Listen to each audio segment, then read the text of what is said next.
Quand les vérités se perdent dans les bruits, une seule émission ose. Quand l'actualité s'emballe, quand les vérités se perdent dans les bruits, une seule émission ose éclairer l'opinion. Et échange d'opinion, la vérité sans maquillage. En direct sur Face Télévision, accessible sur TNT, Star Times et Orao TV. Deux voix engagées vous accompagnent au cœur des grands débats des sociétés. Mbinziando Kintalambi Ndombasi Mardoché, juriste, chercheur, une pensée aiguisée au service de la vérité. Ndombasi Baonda Jorgi, la voix du peuple, l'œil du terrain. Rendez-vous chaque mardi, jeudi et dimanche à 20h précise. Échange d'opinions, les plateaux où les idées s'affrontent, où les vérités se révèlent. Bonsoir chers téléspectateurs, je suis heureux de présenter cette émission Échange d'opinion, notre émission numéro 2 de ce jeudi 22 janvier. Alors sur ce plateau, je ne suis pas seul, je suis toujours accompagné de mon ami, mon compagnon Mardoché Tsalambi, à qui je dis bonsoir. Bonsoir Messie Ndombasi, très heureux de nous retrouver encore ce soir. Et dans les cadres de commenter l'actualité comme nous le faisions d'ailleurs, aujourd'hui encore un nouveau numéro, une nouvelle perspective, des nouveaux enjeux et des défis à relever. Nous sommes engagés de pouvoir vous informer avec lucidité et objectivité. Alors pour ces 22 décembre, l'actualité est quand même riche, partout dans la République démocratique du Congo. Alors nous rappelons les grandes lignes. Le tribunal militaire des garnisons de Kinshasa-Njili a condamné les 3 policiers faisant apologie de l'extorsion. Ces 3 policiers qui escandaient, qui chantaient Zoye, Tchombo, Tikaye ont été condamnés à 3 ans de servitude pénale. Et encore aujourd'hui, à 15h, les médecins de ville de Kinshasa se sont mobilisés pour réclamer leur salaire. Oui, c'est le scoop qui est venu de PPL News.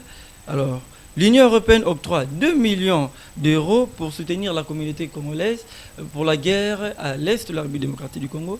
Et ensuite, nous allons finir avec le soutien de la France et la Belgique, qui nous pousse aussi au dialogue. Il y a quand même des soutiens qui nous viennent de partout, des pays qui nous soutiennent à aller au dialogue afin d'en finir avec la guerre de l'Est. C'est Mardoché Tsalambi. Je ne sais pas si vous aviez échappé encore une information très pertinente quant à l'affaire judiciaire de Nathanaël Onokomba. Cela ne va pas, n'est-ce pas, nous échapper aussi. Nous allons les commenter avec force et analyse libre. Affaire Zoye Tchombo, Tikaye Akende, en français, prends-lui les téléphones et laisse-les partir. Cette décision illustre la volonté affichée des autorités congolaises de sanctionner les habits et les pratiques illégales au sein de la police nationale. Et certainement, nous disons bravo au tribunal, bravo au tribunal militaire des garnisons d'Ndili et pour cette procédure des flagrances qui n'a pas laissé la justice inapte et elle a vraiment agi avec autant de force, M. Ndombasi. Merci beaucoup, Mardoché Tsalambi. Alors, comment vous expliquez que ce sont des policiers qui font l'apologie des antivaleurs? Qu'est-ce qui ne va pas dans notre police? Qu'est-ce qui ne va pas? Nous ne comprenons pas. Comment est-ce que ce sont des policiers qui font quand même des apologies?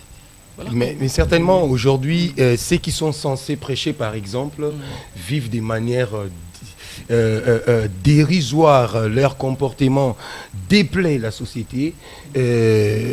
Aujourd'hui, ceux qui devaient être comme des exemples, ils se comportent comme des petits voyous, n'est-ce pas? Il suffit de constater une faiblesse à un conducteur, il suffit de constater une faiblesse auprès de petits citoyens. Au lieu de venir avec la justice pour recadrer les choses, ils viennent avec des persiflages, ils viennent avec légèreté pour ignorer leur rôle en tant que les agents de l'ordre. Ils viennent pour commencer à extorquer. Vous ne savez pas que l'extorsion, c'est lorsqu'on emploie la force pour pouvoir prendre ce qui n'est pas de vous. Et là, c'est ce que nos policiers font quotidiennement. Les autorités, nous avions décrété à chaque fois qu'ils puissent s'interférer dans cette affaire. Aujourd'hui, quand même, une exception s'est dite lorsque on voit la garnison des Ndili pouvoir s'imprégner de cette affaire et trancher de manière objective. Et ça nous a plu. Ça nous a plu. Nous encourageons que la justice soit transparente, équitable, et ça sera une bonne chose. Ça va aider la société congolaise. M. Tsalambi, nous voyons quand même beaucoup de dérives au niveau de la police nationale. Alors, que faire maintenant face à toutes ces dépravations? Les policiers sont censés connaître la loi et prêcher aussi la loi. Parce que ce sont des policiers, ils sont censés vraiment nous prêcher la loi. Mais comment est-ce qu'ils sont des policiers qui vont à l'encontre de la loi? Mais c'est alors, que faire? Que conseillez-vous au commissaire de la ville? Je pense que nous serons plus verbés quant à cette proposition, parce que nous devrions aider les choses. Nous devons aider notre société. On doit faire avancer les choses. Ce qu'on doit faire, c'est que la justice ou les lois doivent s'impliquer avec rigueur à quiconque. On dit nul n'est au-dessus de la loi, et évidemment, les policiers ne doivent pas être au-dessus de la loi. Tous nous sommes régis à cet esprit grandiose que l'on ne voit pas, qui commande le monde. Et dans les cas d'espèce, qui doit commander notre pays. L'État doit s'impliquer. L'État plutôt doit faire les choses comme il se doit. La seule chose, c'est de lire les droits, de faire connaître la justice, et ça pourra faire avancer les choses. Ceux qui tombent dans ces pratiques d'anti-valeurs doivent être interpellés et subir la rigueur de la loi. Donc je pense que c'est la seule chose à faire, et si nous l'appliquions bien, ça va recadrer les choses, M. Ndombassi. Merci beaucoup, M. Tsalambi. Alors, chers téléspectateurs, comprenez, c'est l'émission Échange d'opinion. Alors, pour ces jeudis, nous allons continuer encore avec l'actualité. Alors, M. Tsalambi, on nous signale qu'à Kalemi, il y a quand même l'arrêt des activités. Ça fait déjà 2, si on continue avec aujourd'hui. Ça sera le 3e jour sans activité à Kalemi. Vous pouvez nous expliquer, vous pouvez nous commenter cette situation qui se passe à Kalemi. Pas de boutiques, pas de maisons ouvertes.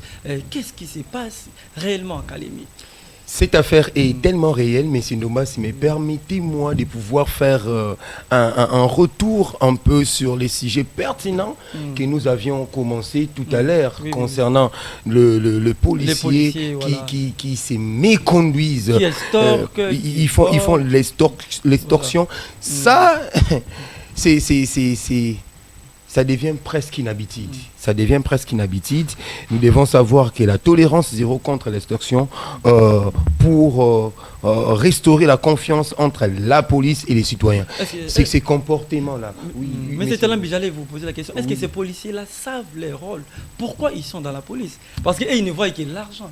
Alors lorsque vous voyez l'argent, même la Bible a dit que l'argent est les racines de tous les maux. Oui, M. Ndombassi. Une fois, j'ai été interpellé par de petits policiers de mon quartier. Ils sont passés pour faire leur manœuvre dilatoire pour extorquer le petit peuple. Ils me trouvent là, j'étais devant ma parcelle, et ils passent pour me dire mais messieurs, ils viennent là pour m'intimider. J'ai dit, cher ami, comprenez que nous ne sommes pas ce que vous croyez. Je leur ai d'abord posé la question de savoir, oui, toi, les chefs les commanditaires là, rappelez-moi d'abord la loi qui régit la police. Et je vous dis, c'était catastrophique. Un policier qui ne connaît pas la loi cadre de leur fonction. C'est déjà un problème. Les problèmes commencent au niveau du recrutement. Le recrutement est malade. L'État recrute ses agents avec beaucoup de légèreté. Et ça, c'est un problème sérieux. Avec cette allure où le pays ne connaîtra pas du succès dans cette affaire-là.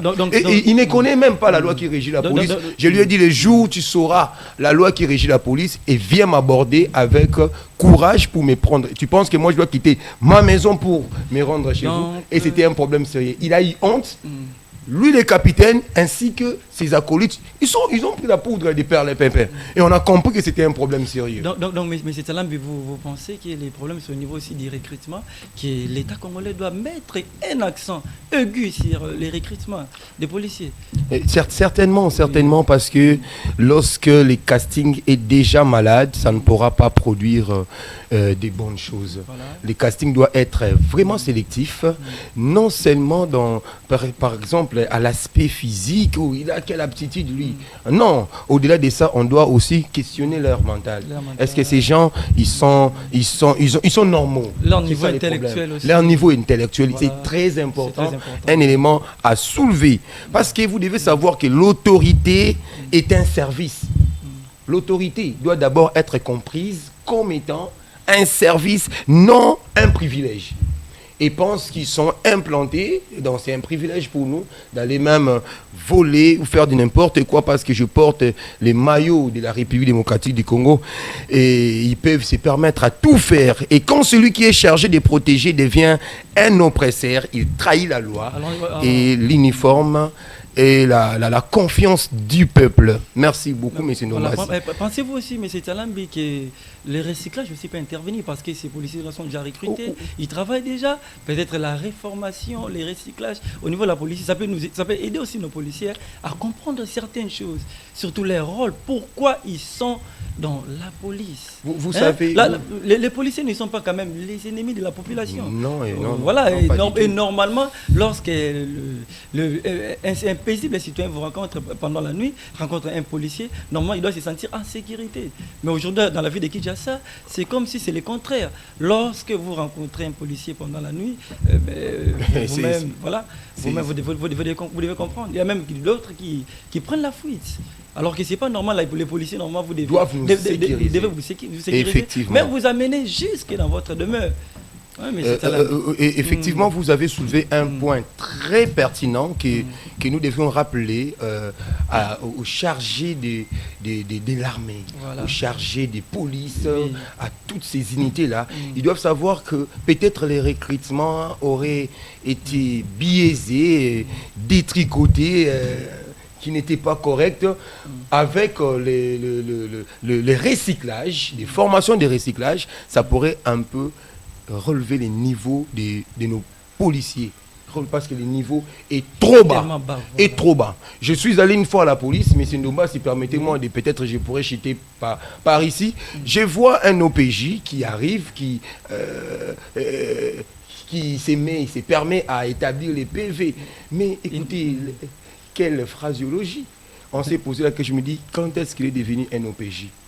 Un OPJ doit être quelqu'un de hautement qualifié. Déjà, la rédaction pose problème. La rédaction pose problème, voilà, la construction des phrases, c'est un problème. Et vous comprenez que le OPJ se permet à donc, il écrit les Français comme si nous étions encore au 19e siècle. Même à l'époque, même à l'époque coloniale. C'est un problème sérieux. Même votre grand-père, le bébé écrit comme ça. Qui est vrai. Nous avons révisité quand même ces documents. C'est qui est vrai.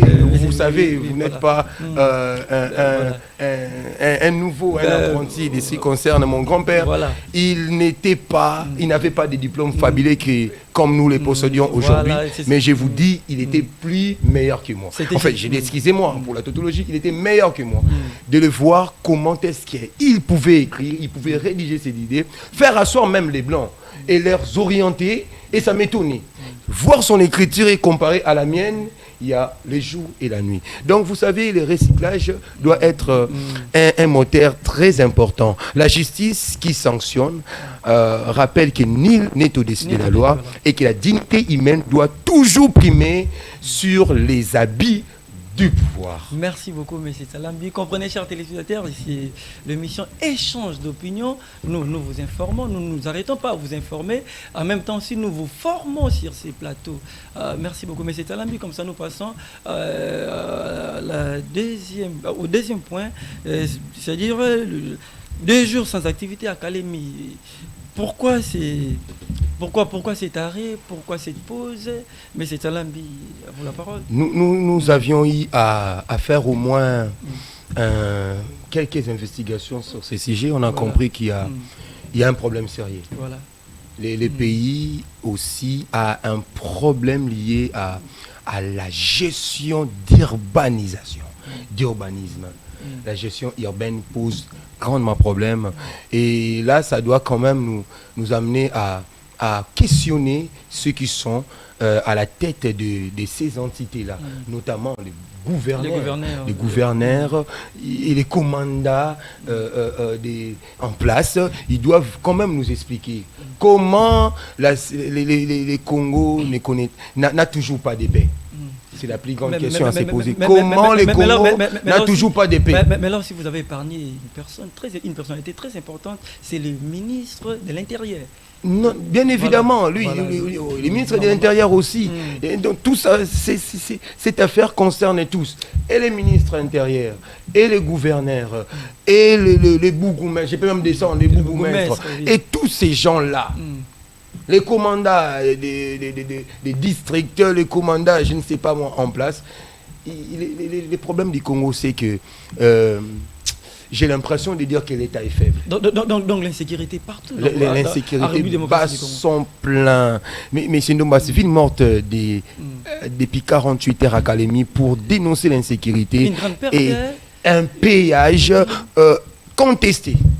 Un péage contesté. Pourquoi contesté? D'ailleurs, on va tout à l'heure, on va encore le dire. Il s'agissait des activités sociales et économiques paralysées, commerce fermé, là il faut les savoir, reprise progressive après discussion entre les autorités des FEC, qu'on appelle Fédération des entreprises du Congo. Donc il y avait encore une tension persistante dans d'autres localités comme à Kongolo et sur des questions fiscales. Nous nous sommes posé des questions avant même de donner un peu une thérapie et nous nous sommes dit la ville morte à Kalemi n'est pas un mouvement spontané. Sans fondement, mais une force de prestation organisée principalement contre l'insécurité croissante, comme nous étions en train de dire. L'insécurité en plein jour, des gens s'y promènent avec des munitions. Qui leur dote cela? Qui leur dote cela? Recrutement. Qui leur dote cela? Il n'y a pas de formation.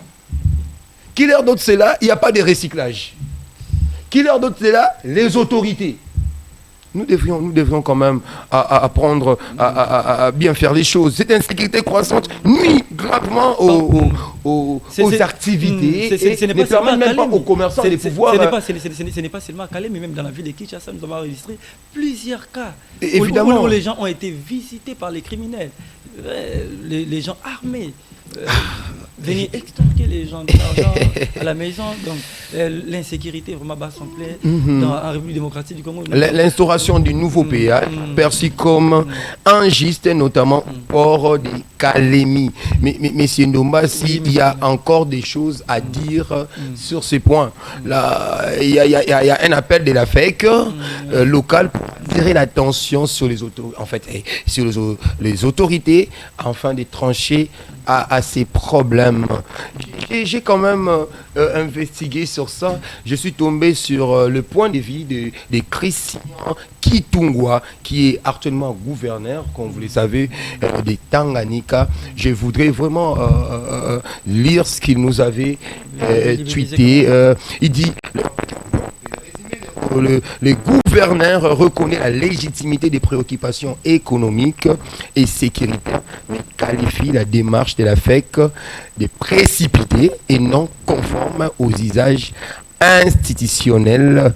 Il critique le manque de consultations préalables entre les opérateurs économiques et l'autorité provinciale avant le déclenchement de ces mouvements. Par rapport à ça, j'étais un peu éclairé quand j'ai lu, ils disaient que cette manière de faire était un peu plus précipitée. Il aurait dû collaborer avec les institutions. Alors que l'État normalement doit créer un climat propice pour permettre quand même aux acteurs économiques... Si ces acteurs économiques se sont dit de fermer ou encore de replier, c'est parce qu'ils comprennent que l'État ne fait absolument rien. L'État est faible. L'État ne fait absolument rien. On n'arrive pas à bien sécuriser les... On n'arrive pas à bien sécuriser cette population. D'ailleurs, on a vu avec des images, ces gens s'y promener comme ça là, en plein jour, ils voient des gens armés, ils viennent, l'extorsion, comme nous avions commencé au départ, ils volent et ils se sont rendus compte qu'ils sont sans abri, sans sécurité. Ils se sont dit de pouvoir un peu réfléchir. Mais ce qu'il faut retenir, la ville morte traduit une fracture entre les attentes des acteurs économiques et la capacité, la volonté perçue de l'État à répondre rapidement aux défis quotidiens. Les commerçants veulent du concret, ce qui est vrai, les commerçants veulent du concret, c'est-à-dire ils sont fatigués des promesses fallacieuses qui n'aboutissent à rien. Ils veulent du concret. Ils doivent être sûrs qu'ils sont sécurisés. Ils sont sécurisés. Parce qu'il y a un homme qui a l'argent quand même. Non, il doit se faire quand même protéger. Normalement. C'est légitime quand même. Évidemment. Comme le gouverneur a dit. C'est vraiment légitime. C'est légitime. C'est légitime. Et aussi, l'État, les autorités ont les droits et les devoirs de protéger leurs citoyens et leurs biens. Ça, c'est un principe fondamental de l'État. Merci beaucoup, M. Salam. Beaucoup à dire, mais on peut comprenez que l'actualité est vaste, l'actualité est abondante à la République démocratique du Congo. Voilà, moi, c'est Jordi Ndomba, c'est vous qui venez de nous rejoindre sur cette émission. Alors ici, je suis accompagné d'un excellent journaliste, Mardoché Tsalanzambi Bissandoki, les grands maras. Voilà, il est sur ces plateaux. Quand même, comme ces enfants l'appellent, les enfants l'adorent, les enfants nous regardent de partout. Quand même, les gens nous suivent de partout dans le monde. Hein? Les gens nous suivent, nous captent de partout dans le monde, en Europe. Nous recevions, d'ailleurs, je tiendrai, M. Ndomba, c'est pour leur gouverner et leur permettre aussi de participer à cet échange. Alors, prière de nous contacter par nos numéros qui sont affichés en bas de vos écrans, notamment 81 57 24 800. 29, mais Ndomba. Oui, tellement les miens n'est pas affiché dans la bas de l'écran. Ça n'y est pas, il y a quand même un numéro. Plus 243, 99, 98, 17 et 501. Très bien, mais c'est là que nous allons passer rapidement à un autre sujet. Alors, un scoop vient de nous tomber. Le médecin de la ville de Kinshasa vient de protester. Il vient de protester devant les centres financiers. Monsieur Tsalambi, le médecin, quand même, ce sont des grandes personnes. Hein? Ils ont passé plus de 5 ans, 6 ans, 7 ans à l'université. Ce qui est drôle, lorsque... Il y a des gens que nous devrions prendre avec autant de révérence, notamment les enseignants, notamment les médecins, même ces policiers que nous avions aujourd'hui quand même été durs envers eux. Bon, nous sommes durs parce que nous sommes au milieu du village, on doit recadrer les choses. Ces gens-là, ce sont des personnes que l'État doit vraiment protéger, que l'État doit chérir. Les médecins, ça ce n'est pas un champ d'aujourd'hui, M. Ndombasi. Comment, je me pose autant de questions, comment l'État n'arrive-t-il pas à assumer ses responsabilités? À résoudre toutes ces promesses, c'est un problème. Parce que les médecins ne commencent pas à marcher aujourd'hui. Voilà.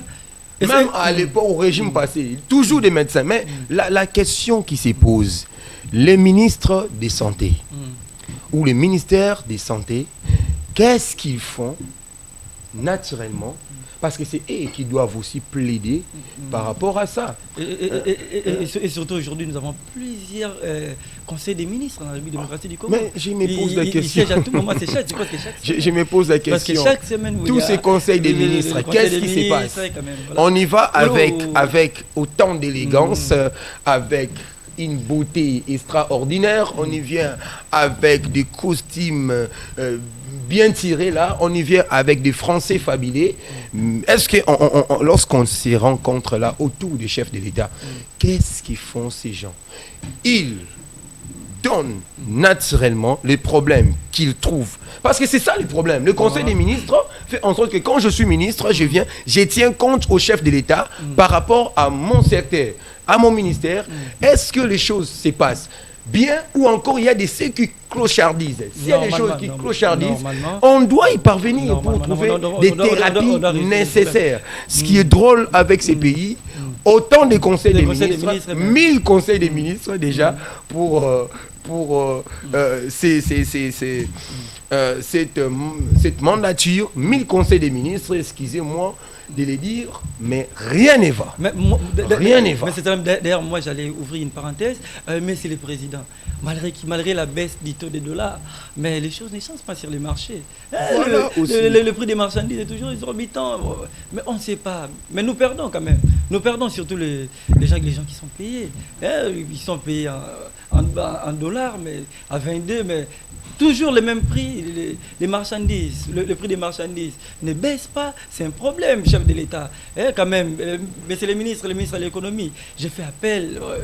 Daniel appel quand même sur ces plateaux, quand même essayer de résoudre ces problèmes. Nous souffrons, nous sommes en train de souffrir avec cette histoire le prix des marchandises. Échange d'opinion ne vient pas pour vous mettre mal à l'aise. Échange d'opinion vous offre un espace pensif qui vous permettra, ensemble avec la société, que nous puissions réfléchir sur des questions qui nous préoccupent et de surcroît en trouver des réponses concrètes et palpables, messieurs Ndombassi. Merci beaucoup, monsieur Salambi. Nous allons passer à un autre sujet d'actualité.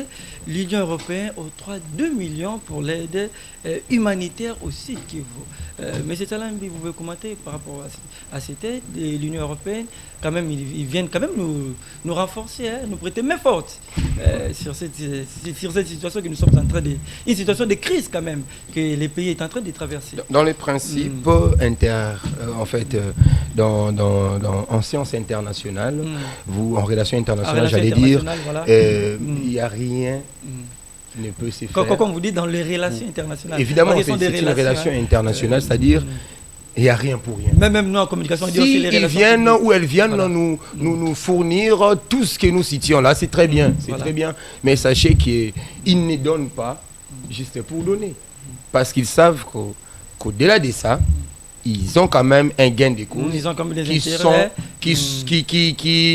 qui n'est pas dit sur table, mais qu'eux-mêmes les savent. Donc, il n'y a que des intérêts entre États, il n'y a que des intérêts entre continents. Mais c'est il n'y a rien pour rien. Comme l'Europe venir nous prêter. Je pense que les Congolais, nous devons... C'est pas pour rien quand même. Les Congolais, nous devons prendre notre responsabilité en main. Nous devons prendre notre responsabilité en main. On doit se lever, on doit se dire qu'on doit monter. On doit se dire que nous sommes forts. Ensemble, nous construisons quelque chose de fort. Et cette chose-là nous fera monter et fera en sorte que les Congos soient perçus autrement.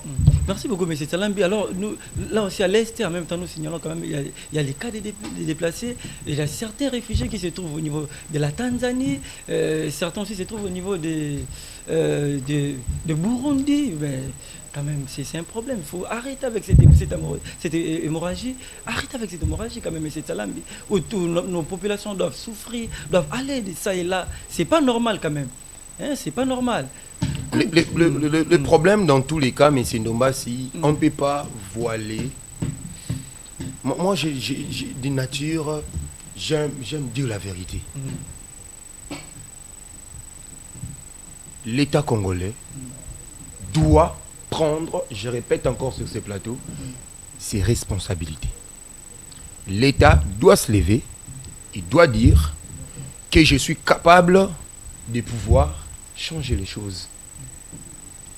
L'État doit incarner les caractères autoritaires qu'il est pour changer les choses. Voilà. L'État plutôt doit réguler. Il doit s'élever et s'imposer. Alors lorsque nous crions à tout moment que nous sommes un pays souverain, mais la souveraineté voudrait que nous résoudrons nos problèmes nous-mêmes. Nous n'attendons pas quand même les autres. Que les États-Unis viennent, que les Américains viennent. Mais cette phrase-là, quand même, moi je n'aime pas ça. Au lieu de résoudre nos problèmes nous-mêmes, nous n'arrivons pas, de 1960 jusqu'à 2026, nous n'arrivons pas toujours à résoudre nos problèmes seuls. Où il faut toujours recourir aux autres. C'est un problème. Un problème sérieux. Nous devrions vraiment y passer. On doit s'en passer. On doit penser loin. On doit monter. On doit se soutenir. Ensemble, nous ferons quelque chose de positif. La souveraineté de notre pays, quand même. Alors, M. Tsalambi, pour les dossiers Nathanaël Onokomba, où en sommes-nous avec ces dossiers, quand même? Dernièrement, on parlait de Nathanaël Onokomba. Et où en sommes-nous? C'est vous qui connaissez plus sur ces dossiers, hein? Monsieur Mardoché Tsalambi. Ces dossiers, il y a à boire et à manger. Il y a à boire et à manger. De manière un peu aléatoire, comme ça, on peut ramasser. C'est fait. On voit un jeune Jean, après tout ce qui a été fait là, Manu Militari, les policiers, les agents qu'on n'a pas identifiés. Parce que naturellement, d'abord, soyons un peu de manière superficielle, lorsqu'un agent de l'État se présente au devant de vous, il doit venir avec un mot. Il doit venir avec un message. Il doit se présenter. Mais actuellement, ça ne se passe pas ainsi. Tout à l'heure, on voit des gens venir, ils vous prennent et ils partent avec vous. Ils ne se présentent pas. Donc là, ce sont des Koulouna en uniforme national. Ce sont des Koulouna Ils viennent là, ils prennent les jeunes gens, ils l'amènent. Porté disparu.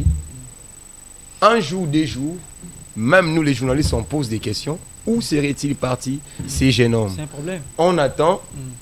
Pas d'informations. Puis quelques jours plus tard, on verra ces messieurs Nathanaël serait ramené à Ndolo.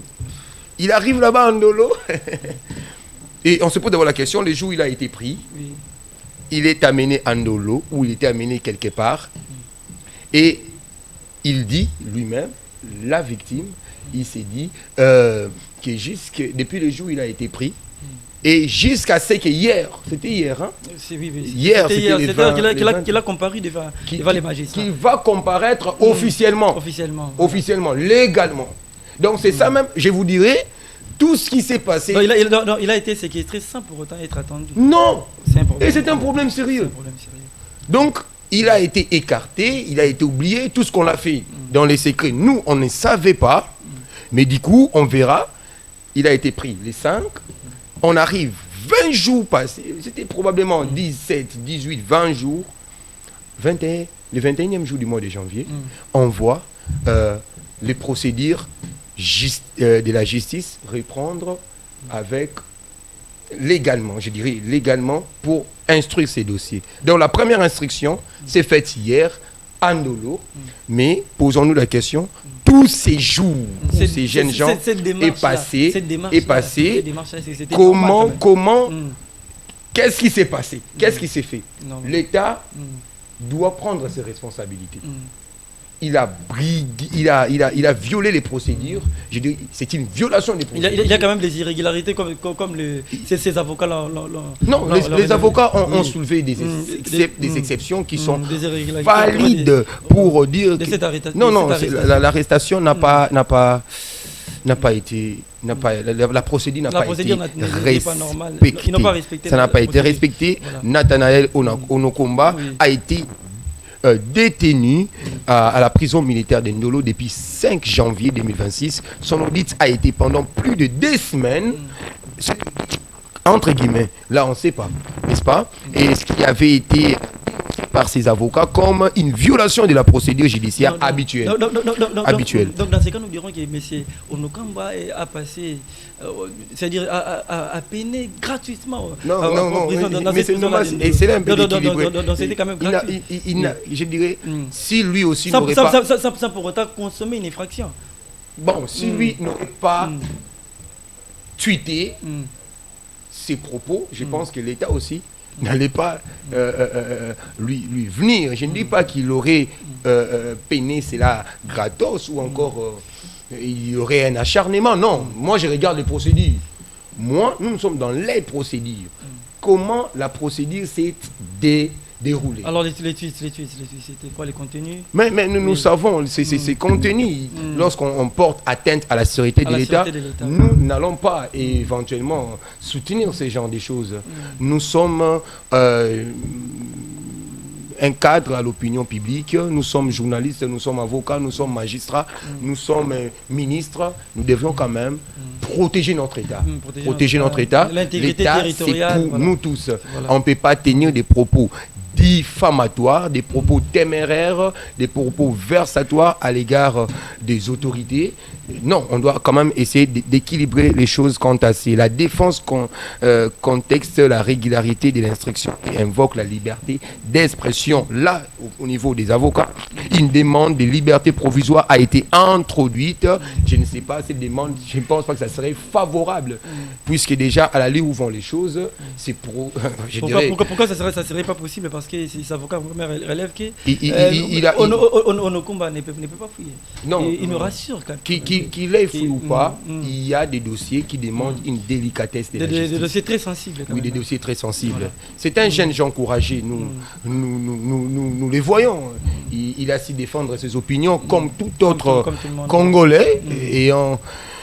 Mais sauf que à porter atteinte à la sûreté de l'État, que nous masquons encore jusque-là, je pense que ces dossiers-là sont tellement délicats. On ne peut pas d'abord le mettre. Parce qu'il peut aussi partir et fuir, aller et rejoindre les Congo aussi, c'est quoi encore là où il rejoindre Daniel Safou, là où il est, il peut encore rejoindre aussi. Risque, hein, c'est pourquoi l'État doit le mettre un peu dans de bonnes conditions. Et voilà un pays, une décision finale n'a pas encore été rendue et l'instruction continue. Sur ces dossiers, M. Ndombas, il y a beaucoup à dire sur ces sujets. Merci beaucoup, M. Salambi. Alors, par rapport aux réactions des téléspectateurs, comment vous avez eu quelques réactions là de la part des Joe, M. Mbelani, tout le monde qui nous suit là. Il y a des fidèles téléspectateurs qui ne nous laissent jamais. Échange d'opinion existe pour vous. Posez-nous des questions, envoyez-nous des questions, parce que jusque-là, nous ramassions déjà quelques questions de la part de Enik Mbelayi. C'est notre collaborateur. Hein? Je l'appelle un beau manager. Il est tellement beau que nous l'apprécions comme ça. Il dit, si vous pensez réellement qu'il y a que des intérêts entre États, comment pensez-vous que nous pourrons devenir un pays autosuffisant sans l'aide d'autres pays qui sont déjà développés ou en voie de développement? Je répète la question. Comment pensez-vous réellement? Et si vous pensez réellement qu'il n'y a que les intérêts entre États, ne nous appelez pas s'il vous plaît, ne nous appelez pas, il faut nous écrire. Nous sommes en direct. Ne nous appelez pas. Comment pensez-vous que nous pourrons devenir un pays autosuffisant sans l'aide d'autres pays qui sont déjà développés ou en voie de développement? Bon, mais c'est Salambi, moi, je dirais sur cette question, normalement, chaque État doit mobiliser des moyens, avoir des ressources. Quand même, nous savons que dans notre pays ici, avec les minéraux, il y a à boire et à manger, parce que nous vendons les minéraux à l'état brut. Vendre les minéraux à l'état brut, vous allez les vendre combien? C'est à bas prix quand même. Exactement. Il faut quand même mobiliser les ressources pour que vous soyez fort économiquement. Lorsque vous êtes fort économiquement quand même, vous allez peser dans le monde. Regardons aujourd'hui la Chine. Mais rappelons-nous, vers 1960, la Chine n'était pas devant la République démocratique du Congo. Même le Canada aussi n'était pas devant naturellement, la République démocratique du Congo. Oui. Donc ces pays-là ont pu travailler, ont pu quand même mobiliser les ressources. Et voilà, là ils sont. C'est pas quand même la magie, hein. C'est pas comme la magie. Il faut travailler, mobiliser les ressources. Il faut travailler, c'est ça les principes pour le développement, M. Mbelayi. Je pense que lorsqu'on ne travaille pas, qui ne travaille pas n'a pas le droit de manger non plus. Et si vous ne travaillez pas, vous avez toujours la main tendue. Il y aura, celui qui vous donne aura toujours de la suprématie ou de l'autorité sur vous.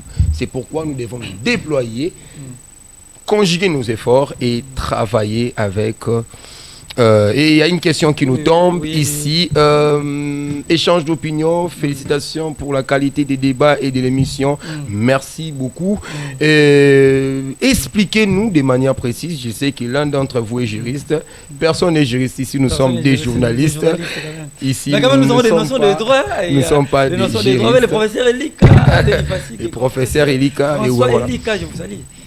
Merci. Voilà. Alors dites-nous, quelles sont les procédures normales à suivre lorsque quelqu'un tombe dans les cas de Nathanaël Onokomba? Bon, monsieur vous êtes mieux placé pour parler de la justice parce que vous êtes bien équipé. Hein, bon, ce qui est vrai. Notion juridique. Oui, il faut toujours être équilibré, mais c'est voilà. Médiatique que nous sommes aussi quand même de cette formation-là. On peut essayer d'élucider quelques éléments nécessaires. Permettez-moi, lorsqu'on pose des questions sur les procédures normales et formelles d'instruction, pour répondre éventuellement à cette... conformément au droit congolais, au code judiciaire militaire, la Constitution ainsi que le principe généraux des procédures. Je vais un peu vous répondre de manière... faut aller rapidement en profondeur. On n'entre pas en profondeur. L'arrestation légale, c'est toute arrestation qui doit être fondée sur un motif légal. Comme nous avions dit tantôt, c'est-à-dire lorsqu'on vient pour arrêter quelqu'un, il faut qu'il y ait un motif légal. C'est ce qu'on appelle l'arrestation légale. N'est-ce pas? Et normalement, les prévenus aussi doivent être informés. Et naturellement, dans ça, il doit y avoir une flagrance, un délit. Voilà. Et c'est là, ça doit se passer par un mandat. Donc ce genre d'arrestation ne peut intervenir que par flagrance. Non, par flagrance, par flagrance. Lorsqu'on parle de flagrance, vous comprenez, donc c'est-à-dire ce qui va au-delà de tout.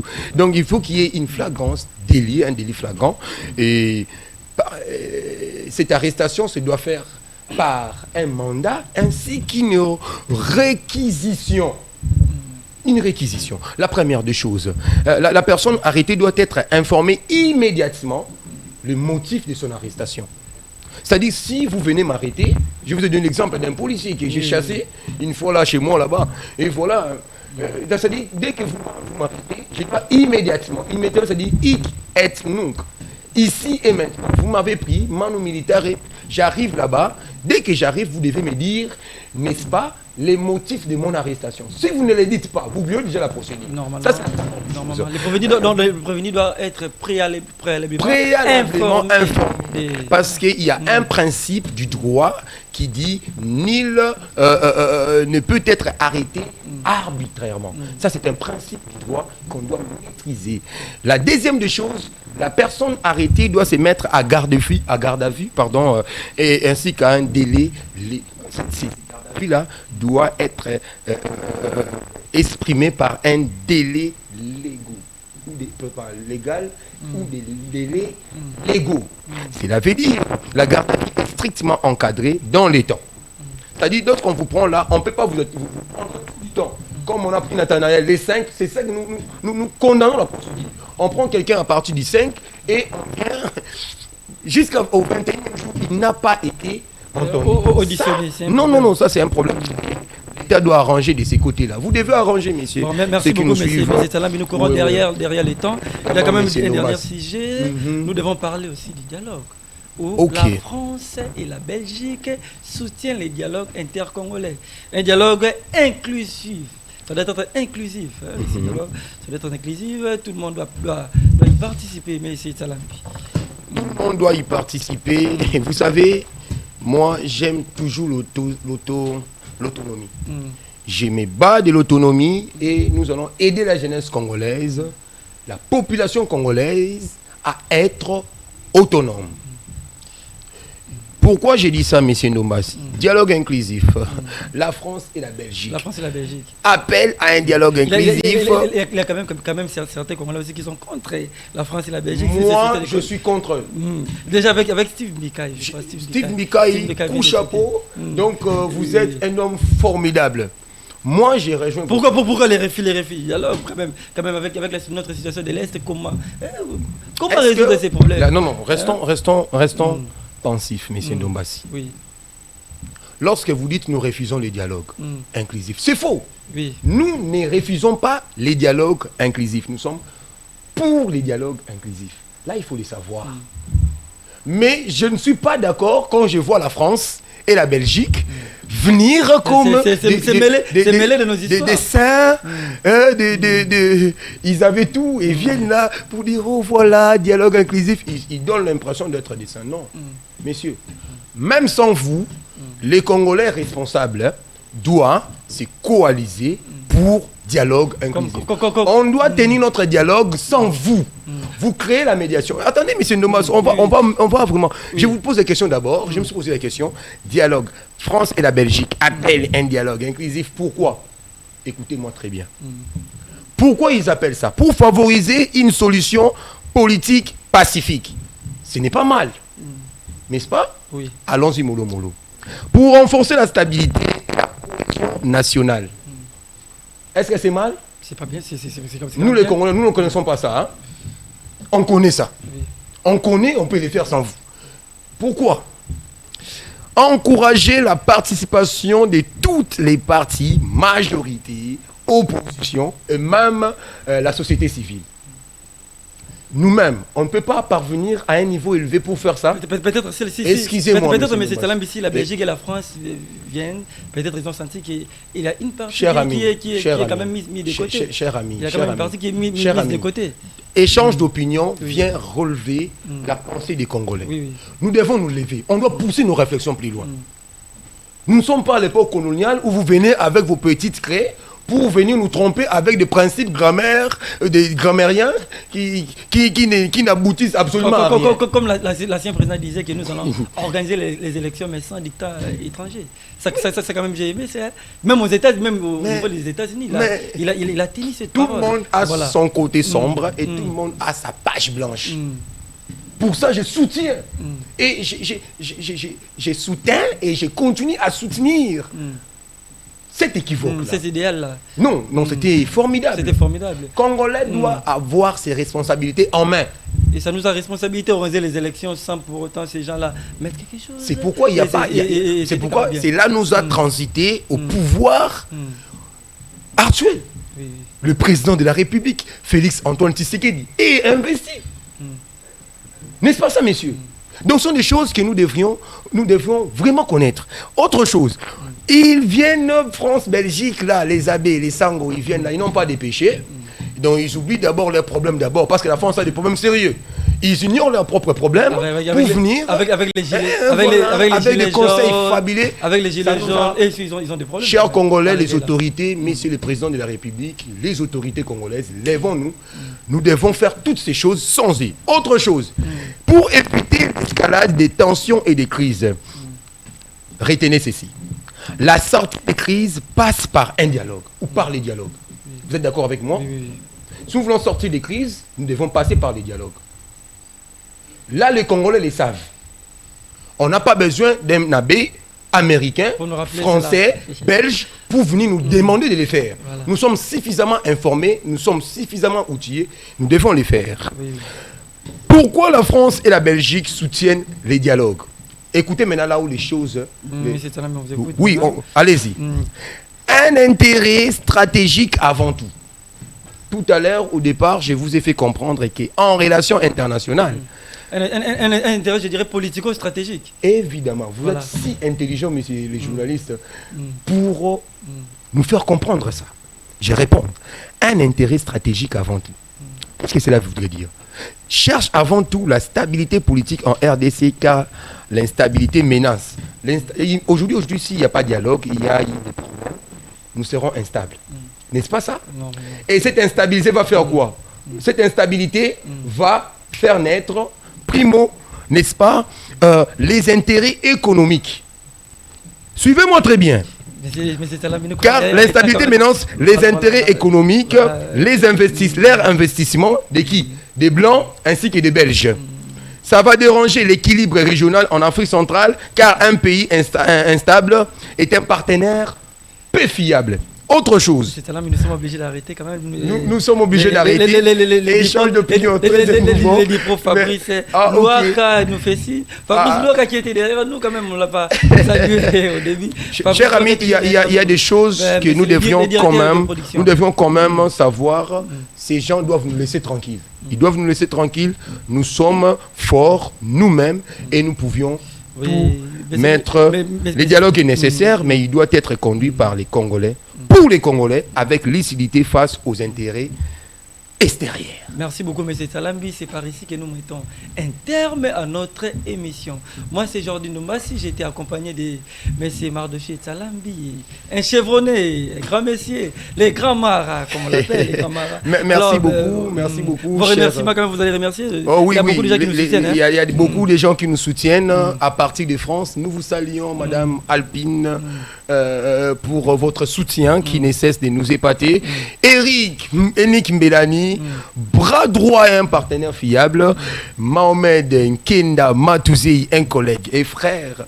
Donc, il a toujours été avec moi, un ami d'élite. Nous continuons. Joyce Leko, mon secrétaire, il m'a dit aujourd'hui, si je ne passais pas, échange de mesures c'est un grand politicien, doit se taire. Nous vous attendons sur ce plateau. Maître Manassé Bassomboli, un encadreur et un coach. Merci beaucoup. L'homme du moment, aimable, sociable. Maître Dimanza, juriste d'affaires, nous vous saluons de partout. Vous nous suivez, Maître Dalton, Madame Mati Ambongo, Grace Ndombele, Miradine Toumba, mon âme sœur. Merci beaucoup. J'ai dit merci à mon père, Papi Ndombassi qui est toujours derrière nous. J'ai dit merci à Ghislaine Zinga, Matins. J'ai dit merci à M. Charles Motondo, un grand politicien au niveau de Selembaou. J'ai dit aussi merci à Dipro, Fabrice, merci Louaka, beaucoup. Merci beaucoup. Et sans oublier, le directeur général, le directeur général du groupe Abala. Face Télévision. Merci beaucoup, monsieur le DG. Sans oublier, mais c'est Timba qui est dit, l'homme qui fait la fonction. Merci beaucoup. L'homme qui a fait tout, merci beaucoup. Et toutes vos questions, nous allons les répondre au prochain numéro. Nous vous retrouvons ce dimanche. Je vous dis merci beaucoup de nous avoir regardé depuis le début jusqu'à la fin. À la prochaine, le dimanche. Au revoir. Au revoir. Quand l'actualité s'emballe, quand les vérités se perdent dans les bruits, une seule émission ose éclairer l'opinion. Et échange d'opinion, la vérité sans maquillage. En direct sur Face Télévision, accessible sur TNT, Star Times et Orao TV. Deux voix engagées vous accompagnent au cœur des grands débats des sociétés. Mbinziando Kinta